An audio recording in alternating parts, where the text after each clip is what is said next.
Wow. I'm so grateful to be here with all of you today in my chosen hometown of San Diego, talking about my favorite subject, stress. Now, I know that probably sounds a little bit crazy to you, not the San Diego part, but the stress part. But it's true, I actually love stress. But that was not always the case. See, I grew up with an anxiety condition, and I've had it since I can remember. It started when I was really young, triggering headaches and then stomach aches, and then quickly turned into panic attacks and actual fainting episodes. I can still remember several different situations, being at doctor's appointments, trying to figure out what was wrong with me, and I would actually pass out at some point during my appointment. And then a couple days later, they would call and give me the good news that there was nothing actually wrong with me. Well, if you've ever had something wrong with you and then been given the good news that there's nothing wrong with you, you know how stressful this can be. So I figured if stress was my problem, I really didn't have any choice but to try to find some sort of cure. And I explored all of the angles, starting with psychology, and then nutrition, exercise physiology, and neuroscience. And no matter how much smarter I became about stress, I still really struggled to get it under control. In fact, I found myself getting more and more frustrated because I would look at all of this great data and research talking about the benefits of stress and the upsides of stress.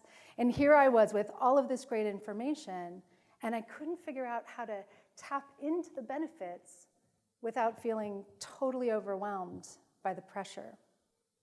So let me give you a personal example of how this actually shows up in my life. I moved to San Diego and chose this spot in particular because I love being by the ocean. There's something just really calming and soothing to me about being near the water.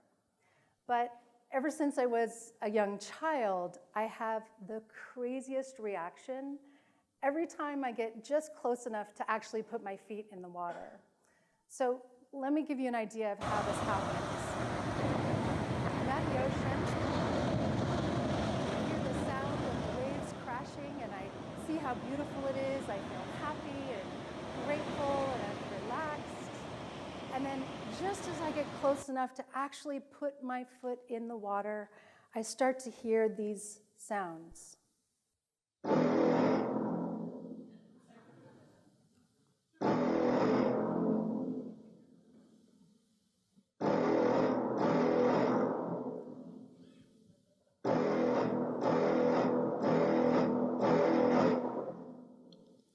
Okay, there it is. This is not a joke. This actually happens to me every time I get close to going in the ocean. By any chance, is there anyone else who's ever had this experience before? Well, how about right now? As you hear those sounds, does it trigger any sort of reaction for you? Well, this is my stress reaction. My fingers start to sweat a little bit and my heart starts to race, and I feel like I can't quite catch my breath. It's a lot like every time I get ready to give a presentation or get on an airplane, actually. But here's my point. We all experience stress in different ways for different reasons. But there's one thing that each of us has in common. The majority of the time, the way that we react to stress is primal, being fueled by the lower level functions of our highly developed brain. What I mean is we experience a cue, like music in this case, that triggers a reaction well before we label it with any sort of conscious thought. And the human brain is designed in a very specific way to process patterns of energy and information in a specific hierarchy, first sensing, and then feeling, and then thinking, in an effort to try to help us survive. Ironically, not too long ago, I ended up watching a movie about Steven Spielberg, and they were talking about the movie Jaws and the fact that we're horrified of this shark that we hardly ever actually see on screen. The audio team was so talented, they were able to create this horrifying experience solely based on sound alone. And it turns out that many times what we can't see is way more scary than what we can see. Well, I feel like a lot of life is like that today. We end up picking up these non-conscious cues from our environment, some of them obvious, like media and technology and our workload constantly overwhelming us, but some of them really subtle, like how busy we are and how we rush around all of the time and how we pass our stress off to one another. It's like we're constantly sensing that we're not safe and feeling like we don't have enough time or energy or money to deal with all the demands in our life. But instead of actually looking at what's happening in the water, we just try to build a bigger boat, minimize it, manage it, and hope it goes away. So we minimize stress by blaming it on someone or something else, or we hide and hope that it goes away, or we justify not doing anything with it because there's so many people around the world that have it worse than we do. And so we should just let it go. But we don't. Without actually doing something with the energy and information stress provides, we just push it down into our own system, where we start to embody the sensation of stress. And something that was designed to mobilize action turns into inflammation, causing internal wear and tear, and unfortunately making us feel sick and tired, and too often times to act stupid and even mean. It's kind of like we're taking the stress mess and trying to brush it off to the side and pretend like it's not there, but we carry it around with us all day long, and if we're not careful, it spills out to affect everyone around us. But what if there is a better way to navigate our experiences of stress? What if instead of trying to minimize it or manage it away, we actually looked into it and learned from it, and then actually used it to fuel some sort of positive change? What if stressing really is a blessing once we know how to use it for good? Well, if we're going to do that, the first thing we need to do is actually stop, take a breath, and assess what's really happening, and understand what it is we're talking about when we're talking about this idea of stress. And the first thing we need to know is that stress is just what happens when demand exceeds capacity.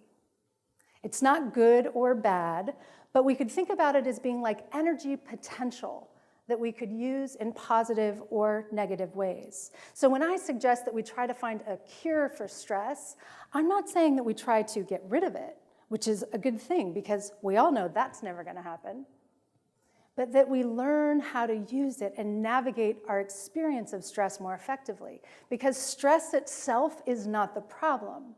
It's our relationship with stress that needs to be fixed. And fortunately for all of us, the human brain is hardwired with these higher level capacities, things like curiosity and creativity and collaboration that allow us to use stress and actually adjust and adapt and grow stronger. But when we're constantly stuck reacting, those same capacities start to go offline. I'm sure you've all heard of your stress response being described as what I call the 4 F's of fear: fight, flight, freeze, or faint. But despite what we've all been taught, this is not our stress response. These are stress reactions.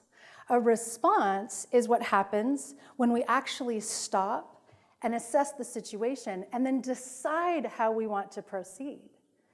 And it may not seem like a big difference, just a word, react versus respond, but the words we use actually shape the way we see our experiences. And in this case, a reaction is something that happens to us, and a response is something that happens for us.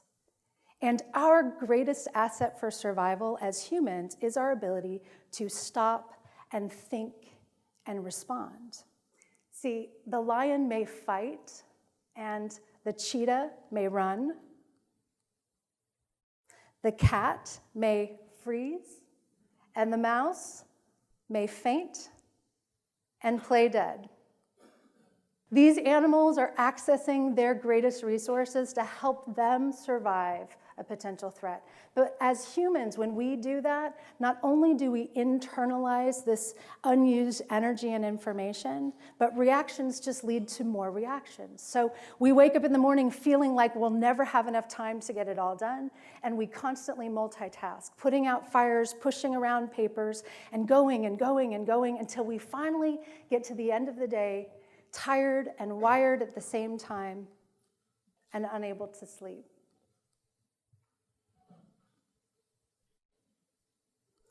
And then when we do have a moment to catch our breath, we react to this strange sensation of stillness by quickly grabbing our digital devices to kill time. And my least favorite of all is this awful game of email hot potato that we all seem to play with each other, where we sense that we're never going to have enough time, and so we just react by batting emails around and around and around and wasting time and energy and never thinking about if we need to hit reply all. And we know better. So why aren't we doing better? Why is common sense so seldom common practice? Well, let's go back to the shark in the water for a moment.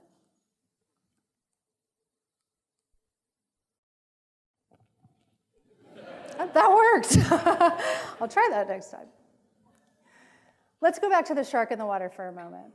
No matter how many times I try to convince myself that there is no shark in the water, which is not actually true, or that the shark probably won't hurt me, which is not necessarily true either, or that I'm a really good swimmer, which is true, but not really relevant in this case.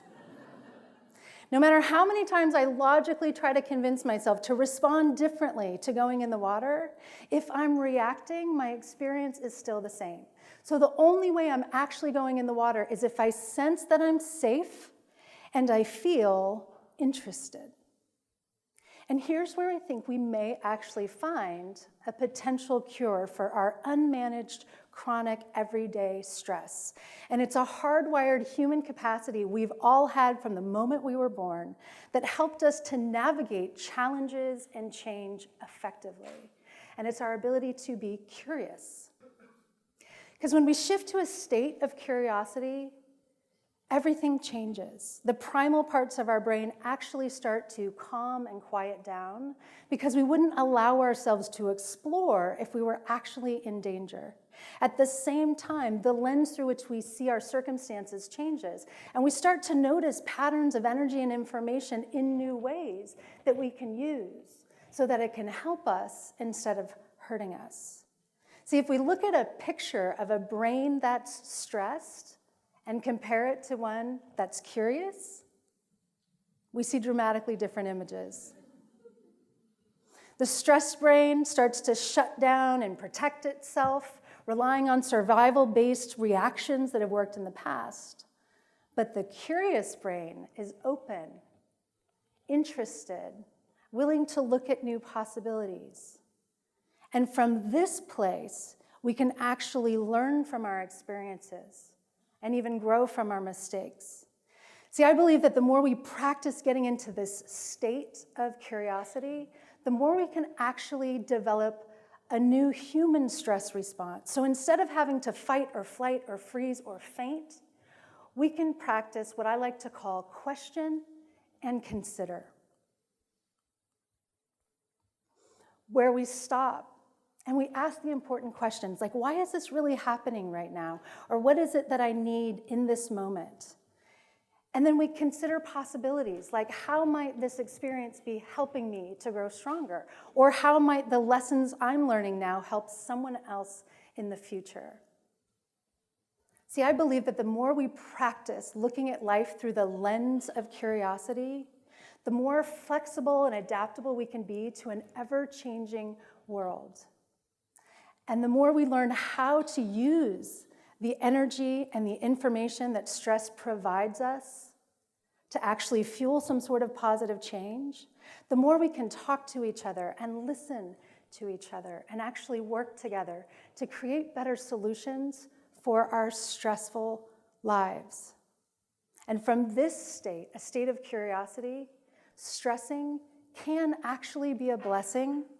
And now, when we know better, we're finally able to do better. Thank you.